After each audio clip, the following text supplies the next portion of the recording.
10월 20일이고요. 이제 HTML 두 번째 시간입니다. 지난 시간에는 이제 앞으로 사용할 코딩 도구, 이제 코딩에 사용할 프로그램 설치하고 사용 방법을 좀 살펴봤고, 그 다음에 HTML이라고 하는 앞으로 우리가 코딩해야 될 이 언어의 구조를 간단하게 살펴봤었어요.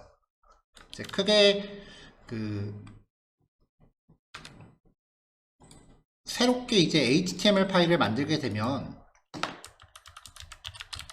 비주얼 스튜디오 코드에서 파일 만드실 때 꼭 확장자를 정해 주셔야 된다라고 말씀을 드렸었죠. 이렇게 해서 파일을 만들고 나면은 HTML:5라고 입력하고 엔터 딱 치면 기본 코드가 구성이 되는데, 이 기본 코드의 각 라인이 어떤 의미인지 지난 시간에 그거 말씀드렸고요.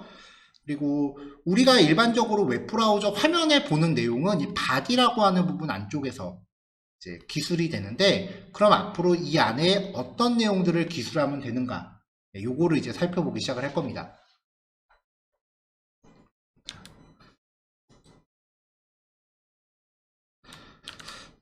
HTML은 원래 태생이요, 연구소 연구원들이 문서를 이용하고 공유하려고 만든 거래요.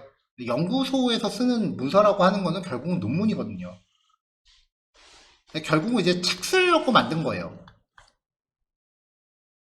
그래서 책을 쓸 때 필요한 제목, 목차, 문단 안에 문장, 표, 이런 것들을 표현하는데 포커스가 맞춰져 있어요.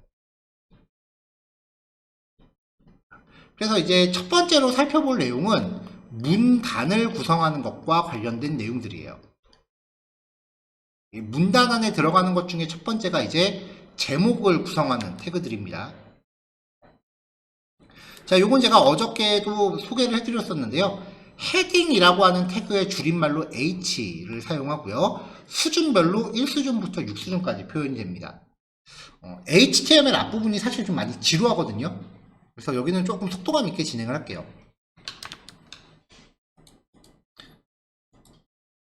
아까 만들었던 요 샘플 파일은 제거하고,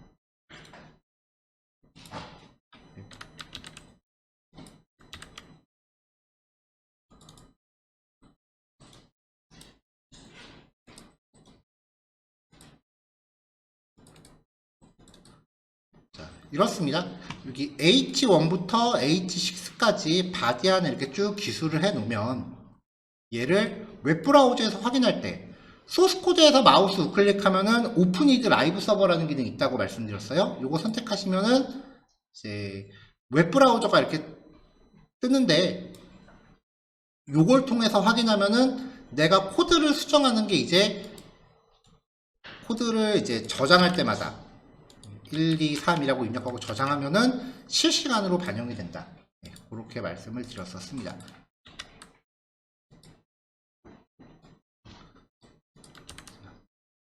딱 봐도 이제 제목 수준인 거 또로 표현이 되죠.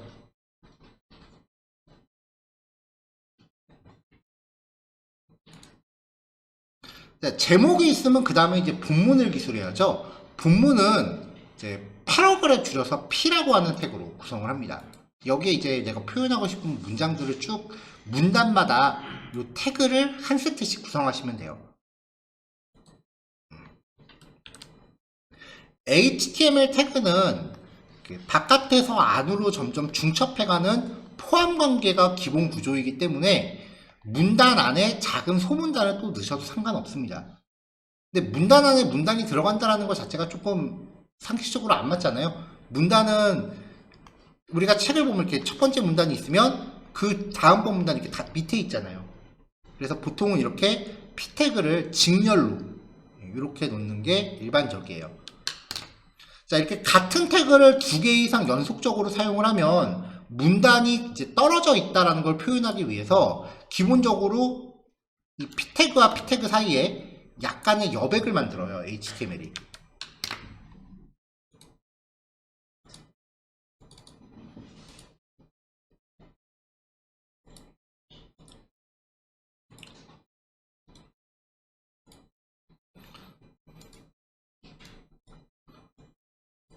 자, 그래서 이제 여기 사용된 거를 보면은 H1 태그로 가장 큰 제목을 하나 구성을 했고요.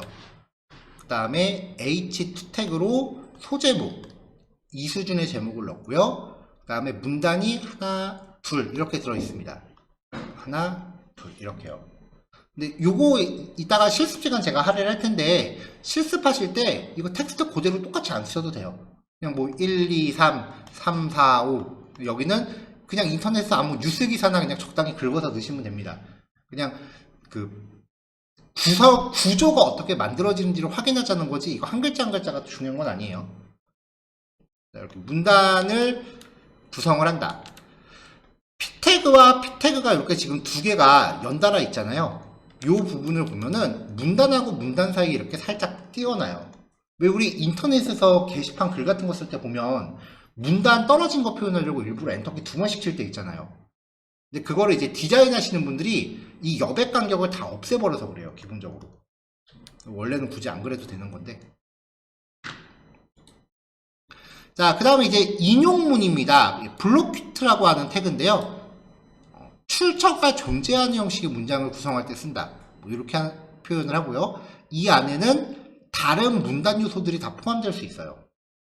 이 안에 내가 앞으로 배울 내용들을 포함해서 내가 넣고 싶은 내용을 얼마든지 넣을 수 있고요. 이 블록퀴트라는 태그가 적용이 되면 인용문이다라는 걸 표현하기 위해서 살짝 이렇게 오른쪽으로 들어쓰기가 구성이 됩니다. 이렇게 인용문 안에 문단을 하는 거죠. 보통은 출처 비디아 뭐 이런 식으로 이제 출처 표시하는 용도로 많이 써요. 용도가 용도이다 보니까 일반적인 웹페이지에 쓰일 일이 크게 많지 않습니다. 자, 제목, 본문, 인용 이제 이렇게 봤고요. 그 다음에는 목록을 정의할 때 쓰는 겁니다. 실행 결과를 먼저 보면요.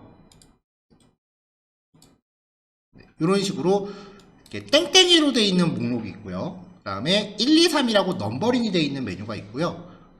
계층형 메뉴도 구성이 가능해요.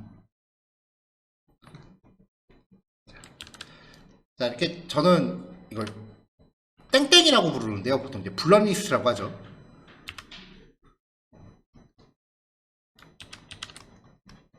순서 없는 목록이라고 부르고요. 얘는 순서 있는 목록이라고 부릅니다. HTML에서는요. 그래서 얘는 unordered list, 얘는 ordered list. 그래서 얘네를 표현하는 태그는요. ULOL입니다.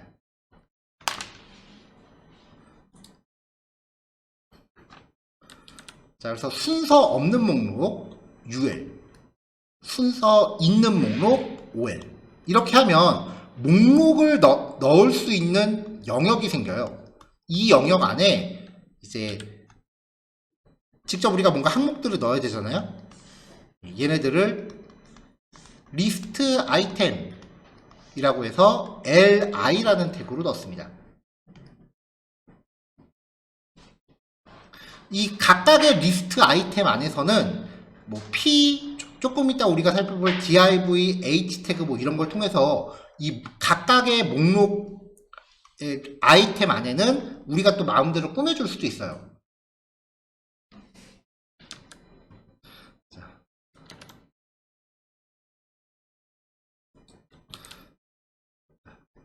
UL이건 OL이건 일단 메뉴를 위한 영역을 이렇게 준비를 했단 말이에요. 그러면 요 하나가 리스트의 항목이죠. 이 각각의 항목 안에서 새로운 리스트를 또 열 수가 있어요. 그러면 그 뎁스가 한 칸 들어가는 거죠.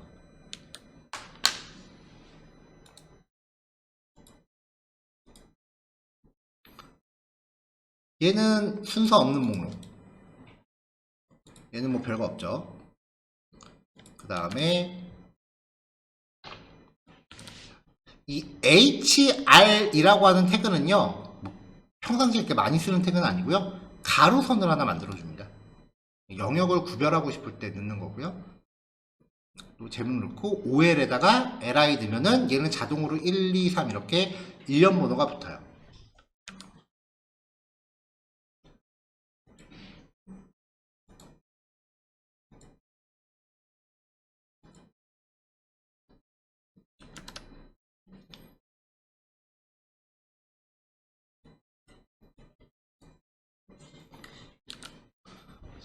OL 태그로 이제 커다랗게 리스트 영역을 만들고 각각의 리스트 항목들을 li로 구성을 합니다.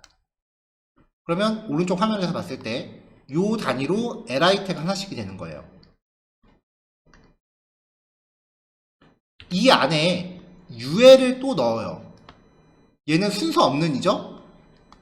그럼 웹 디자인이라고 되어 있는 요소 하위에 새로운 목록의 영역이 구성이 되는 거고요. 이 새로운 목록 안에서 또다시 li 태그를 넣으면 toDeps 목록들이 구성이 됩니다.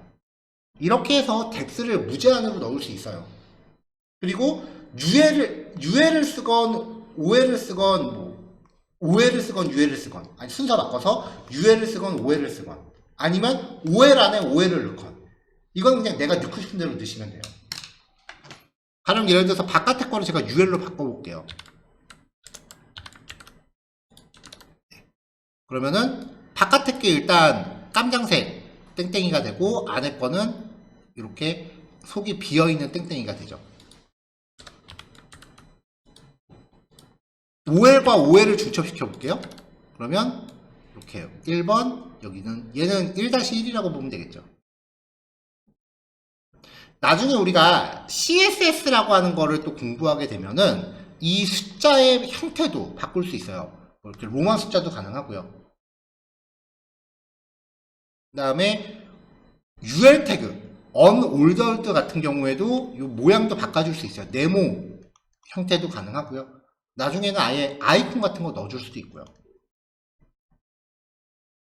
근데 무엇보다도 웹사이트에서 목차에 해당하는 게 그 사이트의 메뉴거든요. 그래서 이 목록 정의 태그는 메뉴 만들 때 씁니다.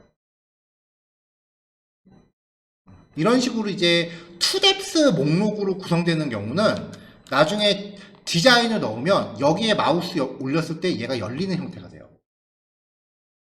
그래서 이 목록 정의 태그는 굉장히 중요한 태그입니다.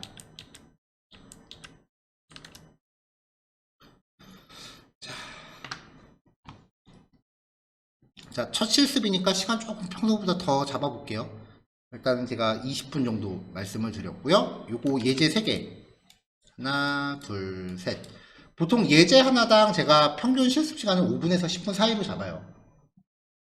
네, 일단은 오늘은 처음이니까 분량이 많지 않지만 개당 10분을 할애해 볼게요. 조금 여유가 생기실 수도 있어요.